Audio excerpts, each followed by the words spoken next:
Welcome back to the channel. Looper Norris here. Hope everyone's good out there. Another album review. Basically, I'll listen to the album before I even make this video just to get a good idea of like what I'm getting into, and then I'll run the album once more once I start recording these videos so that I get another listen and a fresh listen. It's not a review in a sense where I'm taking each song and breaking it down like a real reviewer would. We're on episode 4, I believe. Episode 4.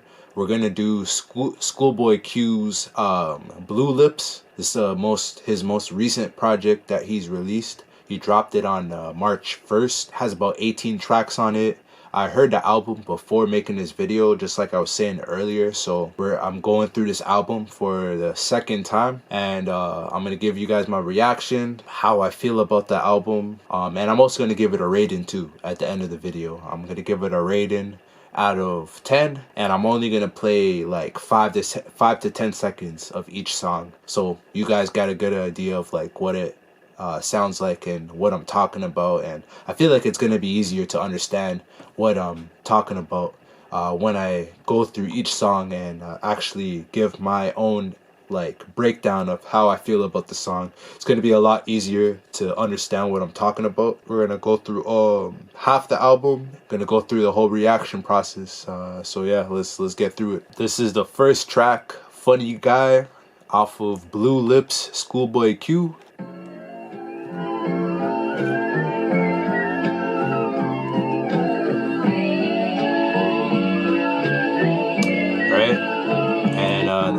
Next song, this one's Thank God For Me.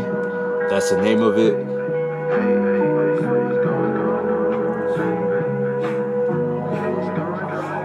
Alright, this one's Lovebirds featuring Devin Malik and Lance Skywalker.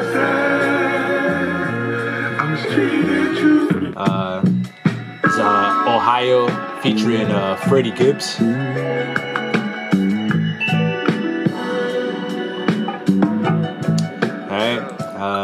Got None New. This is the next song, None New.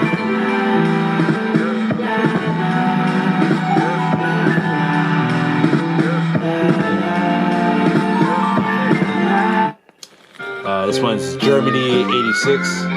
Try to get to like the rapping part. My mom say working late. She taught me how to be great. My superhero's a woman. You know she served for this country. Sent the back to the Hoovers. Right. And this one's Pig Feet featuring Childish Major. I thought I was gonna say Gambino for a second. It would have been sick, but it's a different Childish.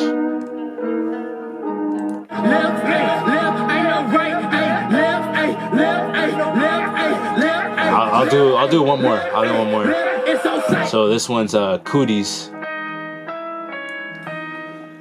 Oh, can vacate here. My big ass kitchen, a runway here. My kids playing soccer, ain't shitting away. Ready, set, go, ain't losing a race. My house smell like ganja. Alright guys, so I got a few things about this album. After going through it for the second time, going through each song, had to go through kind of like a speed run when I did it. But the first time listening to the album, let me say this first. So Schoolboy Q, one of my favorite rappers ever, man. I didn't know anything about him before Kendrick Lamar. Like, I found out about Kendrick Lamar, and then I found out about Schoolboy Q. He came afterwards, and then Absol came after I found out about Schoolboy Q, and then J-Rock, and then, you know what I mean, that's how I found out about the whole crew. And I was really young when I first heard about Kendrick Lamar. I even got to see a performance from him. I went to his show. I got to meet Kendrick Lamar, actually. A lot of people might not know that, but this is when he was like not famous, like way before the fame. I'm basically saying all this because it's like I've been a Schoolboy Q fan for like a long time. I knew about his music for a minute. It's really cool to see the growth from the first type of music that he was putting out all the way up until this point, 10 years later, and there's so much improvement in his music. He's definitely grown, definitely developed as a musician, as a lyricist, as an artist. Overall, it's just really cool to see that, you know what I mean? You definitely see the progression in terms of like what he started out as and what he's turned into now. Definite improvement. He's a far better rapper than he was before. A lot more mature, even though you don't really need maturity when it comes to like hip hop, let's be honest here, but you can see a lot of maturity in terms of like his skills in like the musical department, like in terms of just pure musician and music skills and like songwriting skills. He's definitely matured far more than what he started out as. So I just needed to get that out before I break down this album, give him his flowers, because man, Schoolboy Q, one of the best rappers in the game right now, bro. Like hands down. As a hip hop culture, I feel like a lot of people were waiting on an album like this, bro, compared to a lot of the music that we've been getting. So let me say that this is an album that I've heard twice. This would technically be the third time. After listening to the third time, the first time I was completely blown away, bro. The best hip hop album I've heard so far this year. The first time listening to it. The second time going through all the songs, I liked it even more. Definitely the best hip hop album I've heard so far. Probably the best album I've heard so far this year. And I don't think it's gonna get beaten, bro. Like, I think this is the closest that we'll ever get in terms of a modern day classic in the hip hop world. I don't think there's gonna be another rapper that's gonna be able to top this album in terms of it being a classic. And I'm not talking about money sales and how much records that Schoolboy Q sells and compared it to like what other rappers sell. There's gonna be many rappers that are gonna outsell him with this project. In terms of being a classic, I think this is definitely the closest any rapper in today's age, this new school age, will ever get in terms of like trying to get like a 10 out of 10 or making a classic album. I think this album is unbelievable from the beginning to the end. I'm a pretty hard critique. I'm saying bad stuff about albums, bro. Like I'm a strong critique because I've heard so many classic albums in my life. I've heard so many hip hop albums that were good, some are okay, some bad, and some amazing. I've given maybe like 4 or 5 10s to albums before in my life. There's only a few albums that I've heard in my entire life where I've given it a 10 out of 10. So it's like, especially in today's age of music, it's very hard for me to give out a 10 out of 10 for an album. I feel like the new style of trying to make a good record is too tied into selling records and making profit so that you can pay off the people that you have to pay in order to keep your music running, right? I feel like a lot of artists, especially the most famous ones that are established and they're making millions and millions off their music, they care far more about making a product, like their music is a product. They're thinking more about making a product more suitable for people to want to purchase. You know what I mean? Making those listeners want to come back for more music. You know what I'm saying? More so than artists are making albums that they're in love with. It's just like just something musically different that like listeners are getting as a collective. Especially like I'm talking the type of artists that are signed under labels and they're making millions off of their music. It's a far smarter decision to just go along with the guidelines and make your music in a way where there's gonna be a guaranteed return after you release it. Because when it comes to a big artist, no matter what they put out, people are going to pay for it and listen to it. So it's more about what's going to get more people to buy the record, and what's going to make the artist more money in the long run, and what's going to make the label and everybody involved with making a record money for the long run. You know what I mean? That's why I think it's going to be very difficult for us as hip hop heads, as a culture, to basically have an artist come up with an album that's like an instant classic 10 out of 10. What makes an album a 10 out of 10,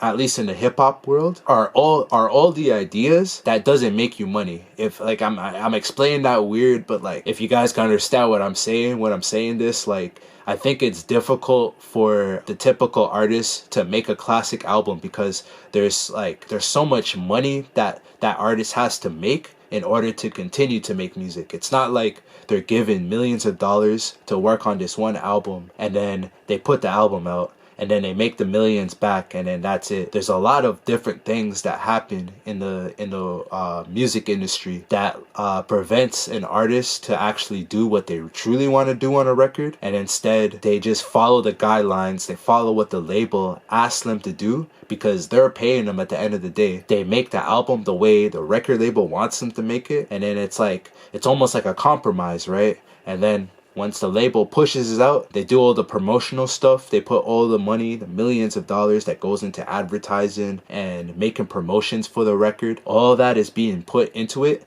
They expect a certain return out of putting the album out once it's out. They can't have an artist just put out what they want to put out, because it's art and it's coming from the heart and the soul, and it makes half of the money that they need it for it to make. You get what I'm saying? It's like any product in the world, right? Like when you have a huge business behind it, the product has to be made a certain way in order for the money to be guaranteed to be made, or else there is no point of the label going into business with the artist. All that, like minimizing all of that, like summarizing all of that, this album is the closest thing. I could be wrong. Kendrick, J. Cole can come out with something and just prove me wrong, but I think this album is the closest to a 10 out of 10 album, classic 10 out of 10 album we'll ever get. Maybe just this year, and then maybe in the future it changes, but at the moment, the way the hip-hop world is, the way the music industry is, this is the closest that we'll get to a 10 out of 10 hip-hop record that we'll get. It's kind of funny because you think that something that's like worth like paying for, and you know what I mean, like to buy an album it's like $30 and there's all this merch, you think that the music would have like the quality to match with like paying for it. But it's like usually the music that you're paying a lot of money for is usually like the worst type of music ever. You listen to the music and it's like there's no skill, there's no new ideas being introduced. It's usually like the same crap that you're used to hearing, but then you're paying all this money for it. It's kind of how the hip-hop industry is, you know? Maybe this album is like a stepping stone, and it's gonna start making rappers want to try a little bit more, force them to like try something different and actually make quality music, and not just like do the same old stuff that works with the majority of music buyers. Actually put something together that's like, you know, something that we've never heard before. But I highly doubt it, because you know what I mean, like would you rather do that and make like a quarter of the amount that you could make, or listen to your label and make the millions of dollars that they're providing you? But saying all of that, I really like this album. I think it's the best hip-hop album I've heard so far this year. The best album I've reacted to so far this year out of the 4 I've done. So the rating I give it a 9.2 out of 10. I had to think about this for a minute. It's not a 10 out of 10. It's not that good. It's not that good. You know what I mean? It's not that good, but it's good, bro. It's definitely, it's not less than a 9. That's for sure. It's for sure over a 9. So I give it a 9.2, and I think this is going to be the highest rating I'll give a hip-hop album. I think 9.2 out of 10. It's a good album though, bro. Like some of the beats on here is just like unbelievable, bro. Like I'll say Cooties, Ohio, Thank God For Me are the best songs, man. Like Schoolboy Q, bro, like this guy's on another level right now, bro. Needs to make more music like this. That's for sure, bro. That's for sure.